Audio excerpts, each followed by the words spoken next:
Hello बच्चों, कैसे हो आप लोग। आज इस वीडियो में हम बात करेंगे असहयोग आंदोलन के वापसी से दांडी मार्च तक। इसमें हम सविनय अवज्ञा आंदोलन की भी चर्चा करेंगे।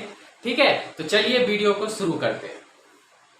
अब बात करेंगे चौरी चौरा से। जैसा कि आप लोगों को पता ही है कि 4 फरवरी 1922 को चौरी चौरा में एक घटना होती है और 22 पुलिस वाले को जिंदा जला दिया जाता है, जिस पर गांधी जी क्रुद्ध होकर 12 निराश होकर, क्रुद्ध मत यूज मत कीजिए, निराश होकर 12 फरवरी 1922 को असहयोग आंदोलन वापस ले लिए। लेकिन इस असहयोग आंदोलन को वापस लेने की जो राह थी वो इतनी आसान नहीं थी, क्योंकि बहुत सारे लोगों ने इसमें अपना सर्वस्व झोंक दिया था।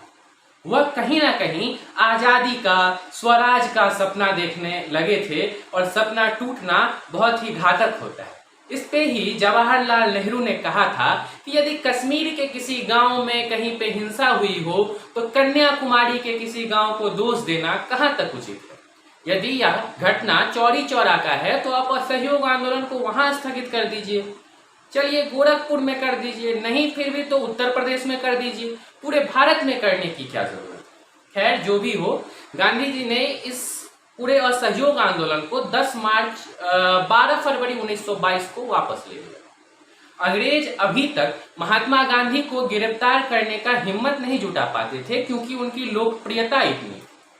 असहयोग आंदोलन के वापसी से महात्मा गांधी की लोकप्रियता जो है वो काफी कम हो गई और अंततः 10 मार्च 1922 को गांधी जी को गिरफ्तार कर लिया गया, पकड़कर 6 साल की कैद की सजा सुना दी गई।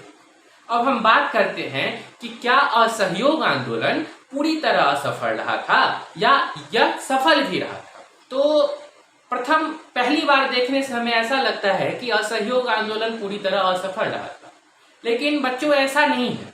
इसके दूरगामी हमें परिणाम देखने को मिले थे, जैसे कि कुटीर उद्योग का बढ़ावा मिलना, हम लोग देसी सामान को पहचानने लगे थे। 1857 के क्रांति के बाद पहली बार लोगों को लगा था कि हाँ, हम फिर से आजाद हो सकते। और सबसे महत्वपूर्ण अंत में कि शिक्षा व्यवस्था जो थी यह भारतीयों के हाथ में आ गई। इसी दौरान जामिया यूनिवर्सिटी, काशी विद्यापीठ, बंगाल नेशनल कॉलेज, बिहार विद्यापीठ, साथ ही साथ गुजरात विद्यापीठ की स्थापना हुई और इस संस्थान में भारतीय शिक्षकों द्वारा भारतीय छात्रों में कूट कूट कर देशभक्ति भरी गई, जिसका प्रमाण हमें देखने को मिलेगा आगे चलकर सविनय अवज्ञा आंदोलन में। गांधी जी साधारण आदमी नहीं थे, वह खुद एक बैरिस्टर थे, वकील थे, और वकीलों से पंगा लेना बहुत ही खतरा का काम होता है। गांधी जी जब जेल में बंद थे तो उन्हें लग रहा था कि भारत को कोई और नेतृत्व ठीक से कर नहीं पा रहा है बाहर से। तो गांधी जी की एक बार तबीयत खराब हो जाती है, वो ज्यादा बहाना बना लेते हैं। वो ऐसा हो जाता है कि अब गांधी जी 2-1 दिन में चल बसेंगे, ऐसा उनका तबीयत खराब हो जाता है या उन्होंने ऐसा नाटक करा।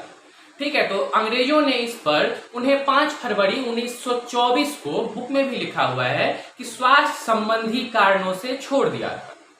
और आपको पता ही होगा कि गांधी जी ने सिर्फ एक कांग्रेस अधिवेशन की अध्यक्षता की थी, जिसका नाम था बेलग्राम अधिवेशन। इसमें गांधी जी ने कहा था कि हमें अंग्रेजों ने छोड़ दिया है और जब तक आपका सपोर्ट रहेगा, आपका समर्थन रहेगा, फिर से हमें अंग्रेज जेल में नहीं डाल सकते। इसी बीच और भी घटना होती है। 10 अगस्त 1928 को नेहरू रिपोर्ट प्रेजेंट होता है, जिसे इरविन रिजेक्ट कर देता है। फिर गांधी जी अपनी 11 सूत्री मांग रखते हैं इरविन के सामने। 2 मार्च 1930 ईस्वी को इरविन उसे फाड़ के डस्टबिन में फेंक देता है कि गांधी जी भूल गए, आपको तो उसी बार निपटा दिए रहते अगर आपका तबीयत नहीं खराब हुआ रहता तो ये आपसे अब कुछ आंदोलन नहीं होगा। तो उसे फाड़ के फेंक दिया इरविन ने। वैसे भी कहा गया है कि जब नाश मनुष्य पर छाता है, पहले विवेक मर जाता है। अब गांधी जी को इसी पे मौका मिल गया कि अंग्रेजों ने लगा दिया नमक पर टैक्स। नमक तो सभी इस्तेमाल करते हैं, गांधी जी ने सोचा क्यों ना इसको मुद्दा बना दिया जाए। तो गांधी जी ने 1930 12 मार्च 1930 को सविनय अवज्ञा आंदोलन की शुरुआत कर दी। अब ये सविनय अवज्ञा आंदोलन क्या होता है? तो सविनय मतलब हाथ जोड़कर, आज्ञा नहीं, अवज्ञा बोलेंगे कि उधर चलो, हाथ जोड़कर बोलेंगे नहीं जी उधर नहीं, हम इधर चलेंगे। तो सविनय, विनय के साथ जो अवज्ञा होती है उसी को हम कहते हैं सविनय अवज्ञा आंदोलन।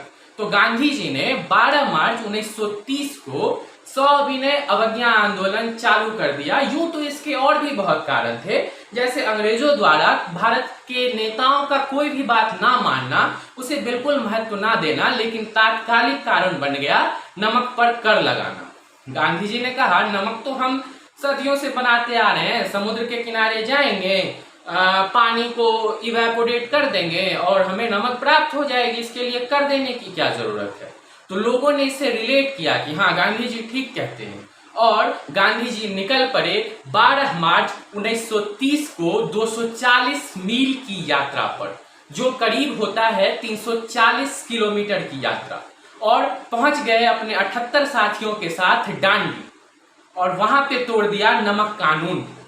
ठीक है, अब अंग्रेज इस कानून को दबाने के लिए भी दमन की नीति अपनाती है, महात्मा गांधी को पकड़कर जेल में डाल देती है, लेकिन अब इसका कोई फायदा है नहीं, क्योंकि पूरा देश फिर से एक बार आंदोलित हो उठा था। गांधी जी चूंकि एक जेल में बंद थे और सब कुछ मजे से देख रहे थे कि कैसे पूरा देश एक छोटी सी बात नमक पे आंदोलित हो उठा है। ठीक है, तो ये था सविनय अवज्ञा आंदोलन और दांडी मार्च। आज की इस वीडियो में हम इतना ही चर्चा करेंगे।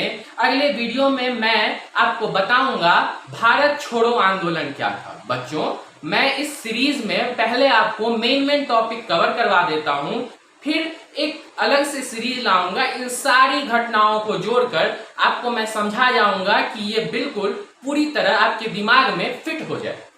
धन्यवाद।